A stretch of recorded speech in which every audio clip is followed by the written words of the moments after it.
From above, it resembles a giant ship, surrounded by deep cliffs in every direction.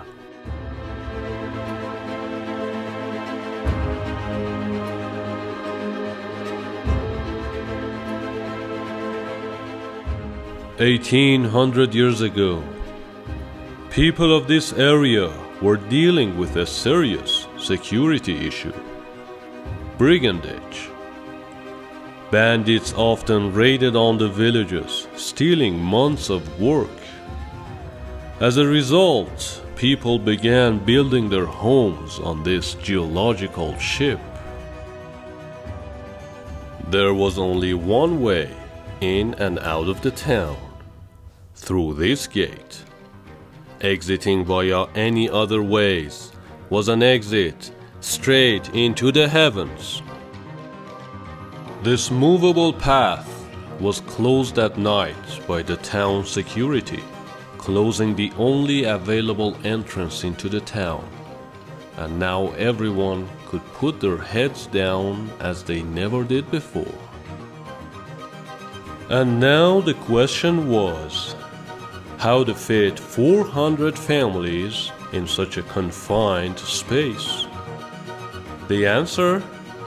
Put them on top of each other. Welcome to one of the earliest apartment constructions in human history.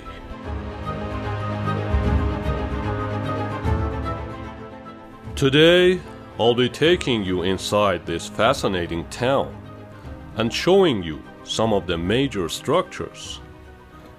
Let's go through the front gate.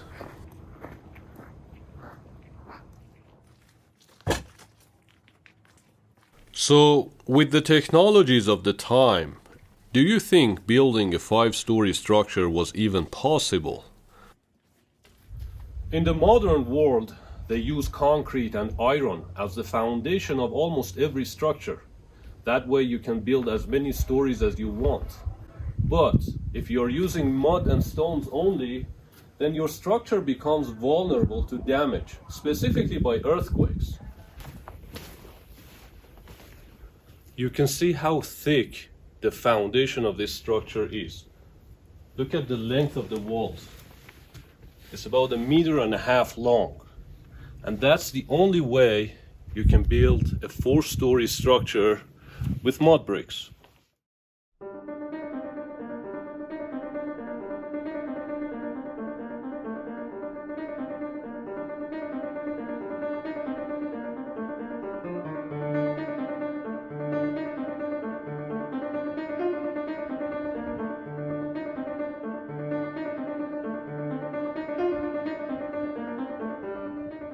In this bathhouse, there is a place for taking the clothes and the shoes off, a place for sitting down.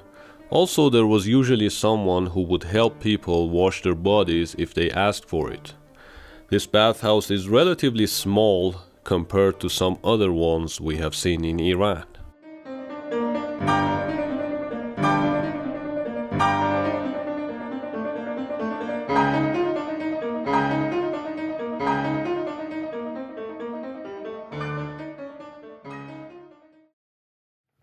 The Roman and the Persian empires were dealing with a similar problem: how to fit large populations of people in a small area and then provide them with water.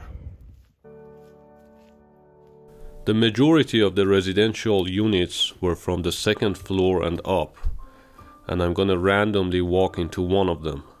The ground floor was mostly for the workshops, food storage, bathhouse, stable for the horses, and so on. So in this unit in the 2nd floor, it is quite obvious that there is no kitchen, no bathroom, only a place to spend the night. They could not pump the water to the 2nd floor and up. The Roman Empire was another pioneer in apartment construction, and they were a little more advanced than the Persians. They were able to provide water to the units in their ground floor, but not to the upper floors, because their aqueducts relied on the force of gravity. I've been standing in the vicinity of the bathhouse so far, and I'm gonna keep on walking now towards a worshipping center. This town was built during the early stages of the Sassanid Empire, and the Sassanids practiced Zoroastrianism, an ancient Iranian religion.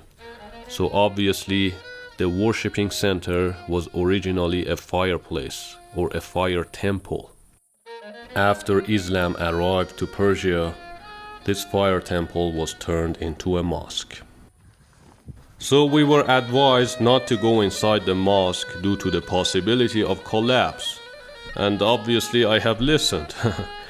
So from this angle, you can see that they had changed the architecture of the Sassanid to more of an Islamic architecture to make it look more like a mosque and less of a fire temple. I find it unfortunate that Mother Nature is slowly destroying this town. On the right you can see a crack on the ground, and the rocks that have fallen into the valley, they have taken parts of the structure with them, including the mosque. These paintings done by European visitors in the 1800s show that the town was in a good condition back then. Specifically, this painting shows that the town had up to 5 floors. So what happened?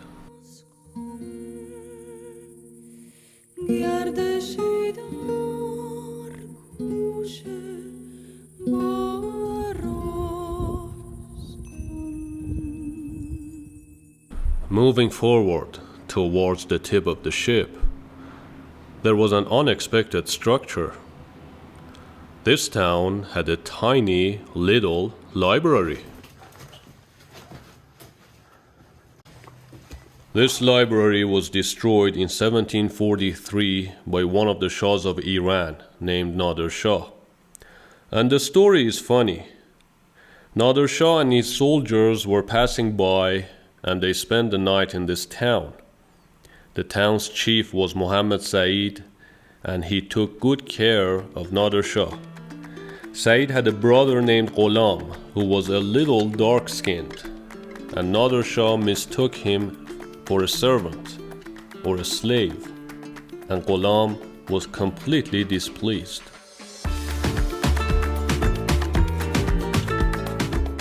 In the morning, when Nader and his soldiers were leaving, Ghulam went on the edge of the town with a bow and arrow and started shooting at them.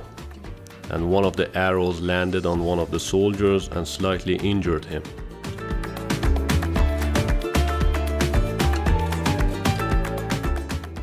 Nader Shah had a problem with anger management and he overreacted. He ordered that the town must be captured. So people went inside the town and they closed the gate on themselves. And this town was fundamentally designed to be uncapturable. Nader Shah felt helpless, so he used a cannon and started shooting straight at the library, completely demolishing it. So Nader and his soldiers camped nearby, and when they woke up in the morning, they realized that the library was completely rebuilt. How so? People of this town had all kinds of workshops for house reconstruction and renovation. That includes carpentry, stone cutting, paint shops, and so on.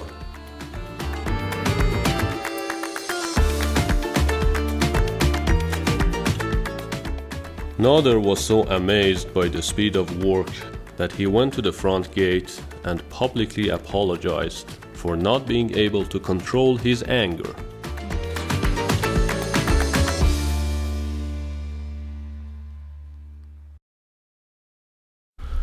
This photo was taken by a German photographer back in 1873, and it shows that there were wooden balconies on every apartment in this town. Now I'm standing in the same spot 150 years later, and there's no sign of balconies. All I see are holes in the walls. What happened?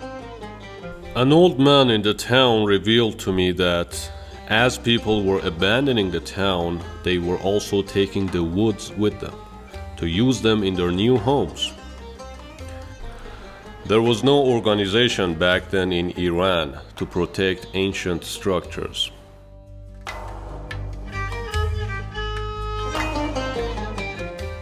The ceilings and the grounds of the upper floors were made of wood, and the woods continued outside, and they formed the foundation of most but not all balconies.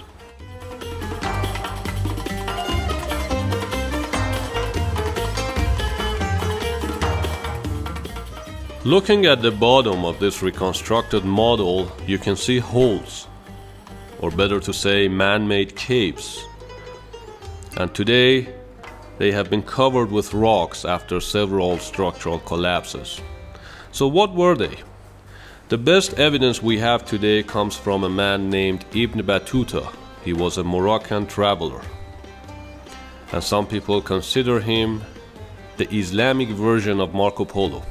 Battuta began his 30-year journey in the year 1325 AD, and he ultimately reached India, China, the Far East.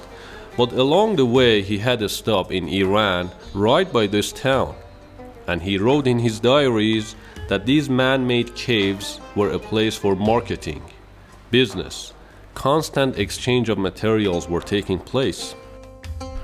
The Silk Road entered Persia from the northeast, and it exited from the northwest, and it went towards Europe.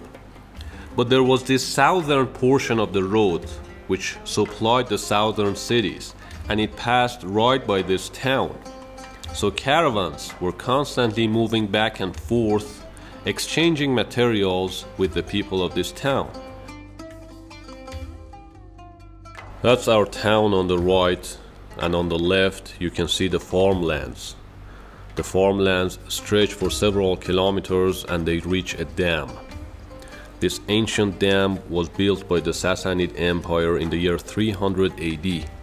It's probably one of the oldest dams in Iran that was built only by stones and mud. Very likely the dam provided the water for the farmlands. So the people of this town had three main jobs: farming, craftsmanship, and business. So I'm leaving the library now, and I'm making my way back towards the front gate. A few more points. The archaeological evidence shows that this place was probably first used over 3,000 years ago.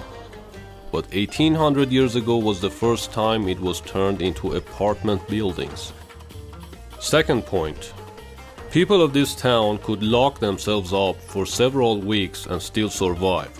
They had enough storage facilities for grains and food, they had water, they had soldiers and guards constantly watching the town. And this is it. That's the front gate right there, and I am about to exit. Hope you enjoyed the video, and thank you for watching.